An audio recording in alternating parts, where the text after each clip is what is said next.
इनके कोई भी नेता उठा के देख लीजिए, चाहे आतिक अहमद देख लीजिए, चाहे आप इनके चाहे मुल्ला मुलायम जिनको हम बोलते जो बहुत ही वरिष्ठ नेता रहे हैं, उन्होंने पहले 50 हमारे जितने भी राम भक्त हैं उनको मारा, उन पे गोलियां चला दी ओपनली। जब ये ऐसी हरकतें करते हैं, इनको कुंभ में भी दिखाई देता है कि वो टूरिज्म है, उनको हमारी आस्था नहीं दिखाई देती है, उनको ये नहीं दिखाई देता है कि जब हम एक्चुअली में जब हम कांवड़ यात्रा में जाते हैं तो हमारी आस्था होती है भोलेनाथ। शब्दों की मर्यादा का ख्याल रखना चाहिए हमेशा। और मैं हमेशा कहता हूं कि हमारे तमाम पैनलिस्टों को अपने शब्दों की मर्यादा रखनी चाहिए। इशिका जी, नहीं एक सेकंड रुक जाइए। मैं मनोज काका जी, अगर कोई किसी ने अपनी मर्यादा लांघी है तो मैं उसको रोकूंगा। इशिका तनेजा जी, शब्दों की मर्यादा का ख्याल रखते हुए आप अपनी बात रखिए। मनोज काका आप रुकिए। मैं भाई मैं पद्म विभूषित है वो, मैं जानता हूं और किसी को बताने की जरूरत नहीं है कि देश की सरकार ने करा। मनोज जी, किसी को बताने की जरूरत नहीं है कि मुलायम सिंह कौन थे। मैं अभी आपके डिबेट देखिए जो उनके मनोज काका रुक जाइए, मैं सिर्फ उसके लिए ही उनको रेफरेंस दे रही हूँ। किसी को बताने की जरूरत नहीं है कि मुलायम सिंह यादव कौन थे, सबको पता है। लेकिन फिर भी मैं कह रहा हूँ इशिका तनेजा या बाकी जो भी लोग इस पैनल में बैठे हैं, मनोज जी एक मिनट रुकिए तो सही। विद्यानाथ जी इनसे कहिए अपोलोजाइज करें। आप कह ही रहे हैं। मैं ऐसे ऐसे शब्दों को बोलूंगा फिर बहुत बुरा तो मैं आपसे चाहती हूँ कि आप पहले अपोलोजाइज करिए कि जो आपके भानु प्रताप जी हैं जिन्होंने ये बोला कि सारे के सारे, मुझे लगता है इशिका तनेजा, मुलायम सिंह जी के लिए जो आपने कहा उसको लेकर आपको अपने शब्द वापस लेने चाहिए और आपको बोलना चाहिए, आपको सॉरी भी कहना चाहिए। मुझे नहीं लगता है कि मुलायम सिंह यादव को ऐसा बोलना ठीक है। आप जब ये एज अ पैनलिस्ट आप क्या बोलती हैं वो आपकी जिम्मेदारी है, लेकिन एज एन एंकर मुझे नहीं लगता है कि कोई भी हमारा पैनलिस्ट किसी भी ऐसे व्यक्ति पर या ऐसे नेता पर सवाल उठाए जिनका पूरा एक इतिहास रहा है। बोलिए इशिका तनेजा। देखिए मैं कोट कर सकती हूँ कि उन्होंने 30 अक्टूबर 1990 में या फिर 3 नवंबर 1990 पे सारे राम भक्तों पे गोली चलाई है और ये सत्य है। मैं कोई ऐसे मैं फैक्ट्स के साथ बातें कर रही हूँ। और उन्होंने राम भक्तों पे ही क्यों चलाई? Because it was the vote bank politics. वो इतने, इनकी पार्टी इतनी अंधी हो जाती है वोट बैंक के लिए कि वो दूसरी पार्टी से लड़ने की जगह हिंदुओं को टारगेट करना शुरू कर देती है। अगर ये मुझे अपोलोजाइज करने के लिए कह रहे हैं तो जो भानु प्रताप जी ने जो बोला कि भाई सारे मंदिर तोड़ दिए जाने चाहिए, इनके एक नेता कहते हैं कि भाई हिंदू तो कोई धर्म ही नहीं है, ये तो सिर्फ दलितों को फंसाने की एक साजिश है, इसलिए हम ये सारी बातें करते हैं। इनके ऐसे ऐसे बयान आते हैं तो मुझे यही नहीं समझ आता है कि इनको इतना बड़ा पद देता कौन है और कौन इनको चूज कर रहा है। ये भूल जाते हैं कि ये हम लोगों की वोट से आगे कभी आए थे। ये इतने पॉलिटिक्स की वजह से हिंदुओं को जो टारगेट करते हैं, मुझे उस बात से परेशानी है। ओके मनोज काका जी, आप रिस्पॉन्ड करना चाहते हैं? सर 20 सेकंड मैं आपको दे रहा हूं, उसके बाद बाकी मेहमानों के पास जाना है। मनोज काका जी। विद्यानाथ जी श्रद्धेय नेताजी इस देश के रक्षा मंत्री रहे हैं, पद्म विभूषण से सम्मानित हो। देश के प्रधानमंत्री जी ने उनको सम्मान दिया और देश के प्रधानमंत्री ने हजारों बार उनके प्रति सम्मान का भाव प्रदर्शित कर चुके हैं। और इस तरह के दो कौड़ी के लोग चैनल पर टीआरपी पाने के लिए नेताजी के खिलाफ अब शब्दों का प्रयोग किया। मुझे अच्छा लगा, कम से कम आपने देखिए मुझे भी बहुत ज्यादा आपत्ति है कि ये एक महिला को बिल्कुल भी रिस्पेक्टफुली बात नहीं कर सकते। जानकारी की कमी है। राम भक्तों पे गोलियां चलवाई थी या नहीं? प्रधानमंत्री कहीं गोली नहीं चलाता। गोली चलाने का और शासन व्यवस्था और लॉ एंड ऑर्डर की जिम्मेदारी वहाँ के स्थानीय प्रशासन के पास रहती है। किस तरह की बदतमीजी? कुंभ में जो लोग मरे हैं उनको कौन मारा? कुंभ में जो अभी 100 से ज्यादा लोगों की जान जल गई, उनका जान लेने वाला कौन था? वहाँ किसकी सरकार थी? क्या जवाब दे पाओगे? कुंभ में अभी हाल ही में कुंभ में मरने वाले लोग याद हैं कि नहीं तुम्हें? तुम्हें कुंभ में मरने वाले लोग याद हैं कि नहीं? बताओ, तुम्हें कुंभ में मरने वाले लोग याद हैं कि नहीं? दरबारी गिरी करने बैठ गई हो यहाँ कि उनको मुस्लिम पॉपुलेशन किस तरह की भाषा बोल रही हो? वोट करे। तुम्हारे जैसे लोग श्रद्धेय नेताजी पर सवाल उठाएंगे, जो कौड़ी के लोग बैठ जाती हो टीवी पर।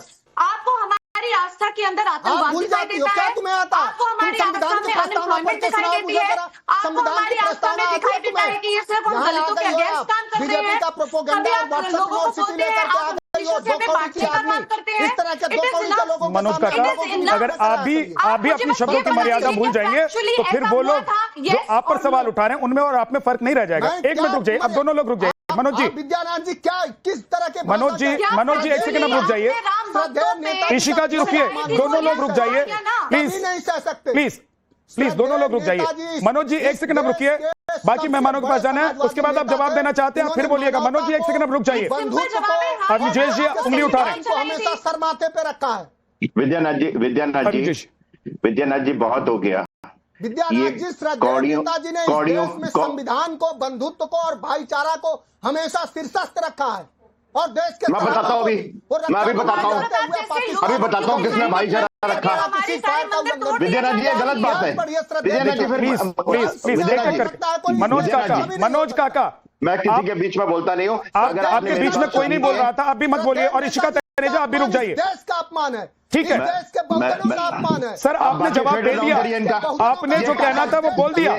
इशिका तनेजा को आपने जो बोलना था आपने बोल दिया, आपने अपना पक्ष रख लिया। मनोज काका बाकी जो मेहमान है उनको भी अपना पक्ष रखने दीजिए, थोड़ा सा रुक जाइए। अभिजेश जी विद्यानाथ जी यहाँ पे कौड़ी बोलने वाले लोग, उसका उनकी हकीकत और यथार्थ ये है कि स्वयं मुलायम सिंह यादव ने कहा था कि मैंने इतने गोली चला करके इतने हिंदुओं को मारा, बस चलता तो मैं औरों को भी मारता। ये वही मुलायम सिंह अखिलेश यादव ने क्या किया था, ये वही कहा था। आपको कुछ पता है? जो उस समय उत्तर प्रदेश के चीफ सेक्रेटरी थे वो बाद में प्रधानमंत्री का